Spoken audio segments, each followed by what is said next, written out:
नमस्कार। आज हम एक बहुत ही बुनियादी लेकिन शायद सबसे गहरे सवाल पर बात कर रहे हैं। मैं कौन हूं? ये सवाल। तो चलिए देखते हैं कि ये स्रोत हमें क्या बताते हैं। सबसे पहली बात जो मुझे बहुत दिलचस्प लगी वो ये कि हमारा जो असली स्वरूप है, जिसे यहाँ जीव कहा गया है, वो असल में परमात्मा का ही सनातन अंश है। एक जगह श्लोक भी दिया है, मम वंशो जीवलोके जीवभूत सनातना। मतलब जैसे गंगा से पानी निकालो तो वो गंगा जल ही रहता है, वैसे ही हम उस पूरे परमात्मा के ही पूरे अंश हैं। ये सोचने वाली बात है। हाँ, ये विचार कि हम सब अपने मूल में दिव्य हैं, ये बहुत शक्तिशाली है। लेकिन फिर सवाल ये उठता है कि भाई हम इसे महसूस क्यों नहीं कर पाते रोजमर्रा की जिंदगी में? मुख्य कारण बताया गया है देह भाव। देह भाव। हाँ, मतलब खुद को बस ये शरीर मान लेना, मैं गोरा हूँ, काला हूँ, स्त्री हूँ, पुरुष हूँ, और फिर इन्हीं पहचानों से जुड़े जो द्वंद्व है ना, अच्छा बुरा, सुख दुख, इनमें फंसे रहना। और इसी देह भाव के साथ फिर जुड़ जाती है माया, वो शक्ति जो भ्रम पैदा करती है, जो असलियत पर एक तरह का पर्दा डाल देती है। इसी माया के चक्कर में हम काम, क्रोध, लोभ, मोह, इन सब विकारों में उलझ जाते हैं और अपना वो जो असली दिव्य स्वरूप है उसे भूल ही जाते हैं। अच्छा। और नतीजा वही, जैसा एक श्लोक कहता है, पुनरअपि जननम पुनरअपि मरणम। मतलब बार बार जन्म लेना, बार बार मरना, ये चक्र चलता रहता है। हाँ, पुनरअपि जननी जठरे शयनम।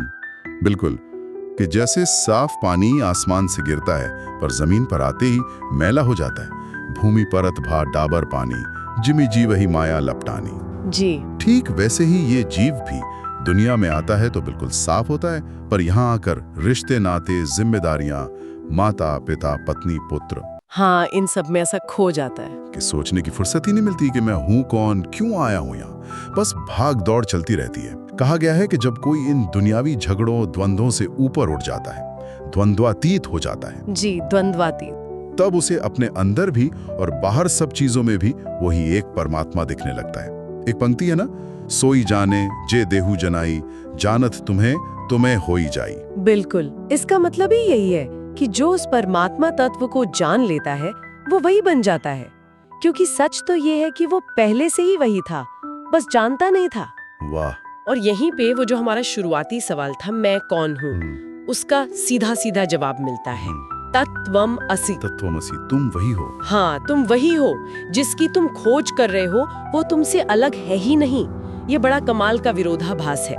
एक जगह कहा भी है, जब खोजने वाले को मिला तो खोजने वाला खो गया। खोजने वाला खो गया मतलब वो मैं, वो अहंकार जो खोज रहा था वही मिट गया। या जैसे कबीर ने कहा, जब मैं था तब हरि नहीं, अब हरि है मैं नहीं। अच्छा, तो अगर ये मैं या अहंकार मिट जाता है तो फिर ये जो असली स्वरूप है, ये हरि, ये है कैसा? इसकी प्रकृति क्या है? बताया गया है गीता के श्लोकों के जरिए।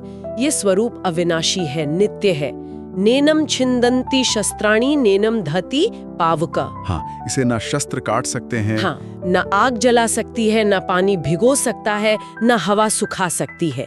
ये हमारा असली शाश्वत दिव्य स्वरूप है, ब्रह्म स्वरूप। और इसी स्वरूप को जानने के लिए, अनुभव करने के लिए ये मनुष्य जीवन एक मौका है ना? बिल्कुल, एक बहुत बड़ा अवसर, एक चांस। नहीं तो बस शरीर को ही सब कुछ मानकर जन्म मरण के चक्कर में घूमते रहना, वो तो दुर्गति है। हाँ। और इसे जानने के लिए कुछ तरीके, कुछ साधन भी बताए गए हैं। जी, जैसे नाम जप यानी ईश्वर के नाम का स्मरण करना, शास्त्र स्वाध्याय यानी जो ज्ञान के ग्रंथ हैं उनका अध्ययन करना, सत्संग यानी जो सत्य के रास्ते पर चल रहे हैं उनका साथ करना, और पवित्र आचरण यानी नैतिक जीवन जीना।